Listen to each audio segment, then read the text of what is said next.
If you're a narcissist, then you have narcissistic traits. So they don't just show up sometimes, they're pretty pervasive. So there's a pattern.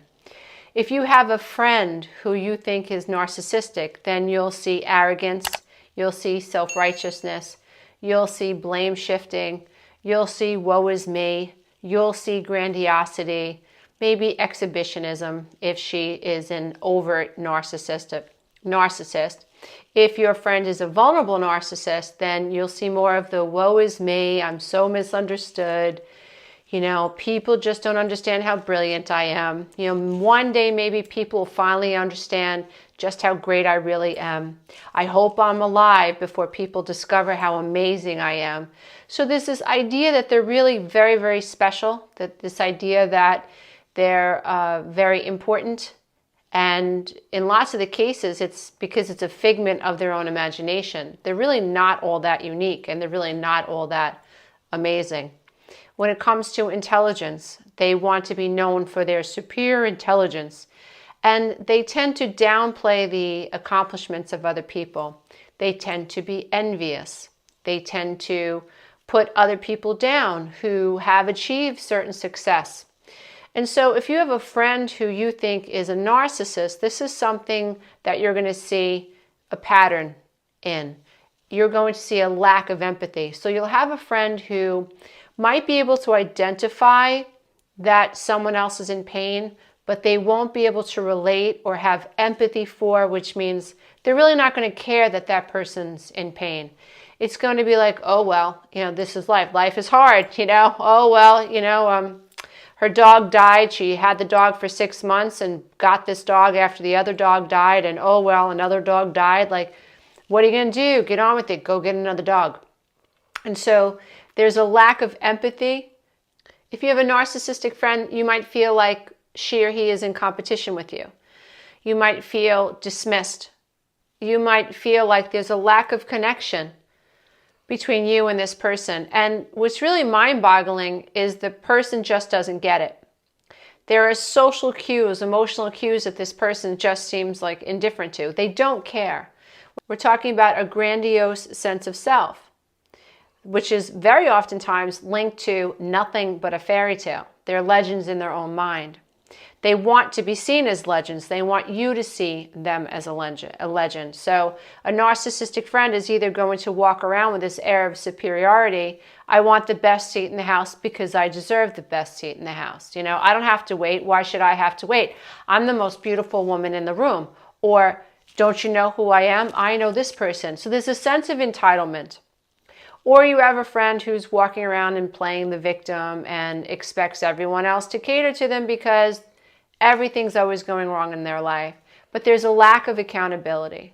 And there is great blame. Everyone else is to blame for why what's going on in their life is going on in their life. It also needs to be said that, you know, we have to be careful because the word narcissist is being thrown out a lot these days. And I think that before you deem someone as a narcissist, it's really important that you do your homework. It's also important to recognize that only a trained professional can diagnose someone with narcissistic personality disorder. But studies are proving that narcissism is on the rise. America itself is becoming very superficial. And there is a rise in reality TV shows. There's a rise in social media. People are more than ever putting themselves out there. There's a lot of exhibitionism, a lot of superficiality. Everybody wants to look perfect, which is all feeding into narcissism. And there is definitely a cultural shift. And if you haven't read the book, The Narcissism Epidemic, it's quite fascinating because it talks about narcissism being on the rise and why. And so we know that narcissism is on the rise, right? There have been a number of studies done on college students specifically that are showing an increase in narcissism. What does that mean for the rest of us? What it means for the rest of us is that, especially if you're someone who's keeping your own narcissism in check, because it is a personality trait, and we're all dealing with a narcissistic machine called social media. And I do believe the way I look at it, my own personal take on it is that Social media has created or helped to create a very narcissistic paradigm. And it's seductive because social media makes it possible for you to feel seen. If you're someone who has never felt seen, social media is a great way for you to feel seen. But narcissism is about taking, it's about exploitation, it's about discarding you and devaluing you. You see it in the media with celebrities all the time. There are days and years perhaps that the masses love one celebrity, and then all of a sudden they hate that celebrity, right? And so it's the same thing with social media. You can be up one day and get lots of likes, and all of a sudden someone comes along, says something negative or exposes something about you, and all those likes disappear. And then what happens? Your sense of self is rocked because you're not getting that validation that you got from social media. And so I think that it's very smart for all of us to be very wise about how we use social media and how social media has been designed to get us hooked, to love bomb us, to seduce us just like a narcissist, and to maybe even gaslight us into staying hooked. You know, we all know that there are trolls that exist out there who dislike you just for the sake of disliking you. They have nothing else better to do but to say negative things about you and to harass you, right? And so what that does is it gaslights you. We all know that smear campaigns happen all the time on Facebook, all the time on social media, and it can have a profound impact on someone's sense of self, especially younger people. It's important that we as parents recognize how we use social media, and that we be very mindful about our cell phones not becoming an extra appendage. That we don't give our children the sense that the most important thing is that like on Facebook, or that most important thing is that Instagram follower, or the most terrible thing in the world is that someone unfollowed you, you know, or someone didn't like your comment, or whatever. All of this crazy stuff that happens on Instagram and Twitter and Facebook. It's important that we as parents recognize that whatever we focus on just is going to grow, and we should be focusing on our children and our communities and building bridges and bonds between the people that we love, and helping people feel seen and grow and all of that wonderful stuff that really makes us human. And so that's important. So narcissism is on the rise. We're dealing with this narcissistic monster known as social media. And so we really have to pay attention now more than ever because of this narcissistic thing that we're dealing with. And so you're going to have to deal with learning how to outsmart and outplay a narcissist from time to time. You're going to bump into a garden variety narcissist. There is no doubt that you will either work with a narcissist, that you will be friends with a narcissist or someone who is high on the spectrum. You will date a narcissist, marry a narcissist. There's no doubt that you're going to bump into someone that you need to learn how to protect yourself from and to develop some life skills around so that you can stay anchored in the self and not get sucked into the gears of a narcissistic relationship. So a narcissist will love bomb you. A narcissist will idealize you to get what they want. It is not about you. It's always going to be about the narcissist. When it comes to social media, algorithms are being created. And what the algorithm does is it love bombs you. It feeds you more of what you are looking at. So whatever you give energy to, think of it as an instant manifestation. That algorithm is taking all that information and feeding you more and more and more of it. That's why I think it's important that we don't rely on social media for all the information we receive because it's biased. Whatever you tend to pay attention to is what the narcissistic machine called social media is going to feed you. And so you become polarized, right? So I just think that's a little caveat, but let's pay attention to that. Let's say that you've identified someone in your experience that you think is narcissistic, right? There's a lack of empathy. There's indifference. There's self-righteousness. There's arrogance. They're condescending. They're passive-aggressive. They're snide. They blame everybody. There's a lack of accountability. And this is a pattern with this person. It doesn't get better. So the first thing that you want to do is you want to stop focusing on the narcissist and refocus on how you feel when you are around them. Do you feel anxious? Well, ask yourself why. Do you feel hurt? is your nervous system thinking that something is off. So when you're thinking about, at least for this video, what I want you to imagine is a car. So is your check engine light on? We don't realize that we have this internal GPS that is always trying to get us to stay in the right lane. But we don't listen. We get red flags. We go, oh, no, it can't be true. You know why? Because they've activated our narcissism. There's a narcissistic trait that has been activated in us. Oh, I feel seen. Oh, I feel special. Oh, I feel important. And we must manage that because it's like cocaine. It's like a drug, especially if you are thirsty to feel seen. If you are someone who grew up in a home with narcissistic parents, if you're struggling with abandonment trauma, if you have been made to feel like your feelings were irrelevant, then yes, when you bump into a narcissist who makes you feel seen, think of social media, they see me, look at pretty butterflies all over my face and puppy ears, I'm so cute, I'm so adorable, everybody likes my picture, you feel seen. And you want more of it. It's normal and it's natural. It's a natural human response. We're connecting, or so we think. But we have to be careful because it's a fantasy. We don't know these people on social media. We don't know them. You don't know the person that thinks you're a cute little puppy. You don't know that person. So we need to stay with our feet on the ground and be realistic about how much energy we invest in the machine, this narcissistic social media machine, as well as with a narcissist. So ask yourself, is my check engine light on? Do I feel like something's off with this person at work? Do I feel like something's off with this friend? Chances are it's off. It is so uncomfortable to be friends with someone, especially if you're friends with someone for a long time. And you start to see things like, oh, I don't like the way that feels, right? And you can get all caught up in trying to swat the red flags like whack-a-mole, whack-a-mole. I don't want to see that. You have to see it. It's really difficult, but you have to see it. And you have to ask yourself, is my check engine light on? Is my internal GPS telling me that something's off? You need to listen to that. So rather than focus on what the narcissist is doing, focus on how you feel. How do I feel when I'm around this person? Do I feel seen? Do I feel heard? How do I feel about what she just said to that person? Or how do I feel about how he treated that person? How do I feel about that comment?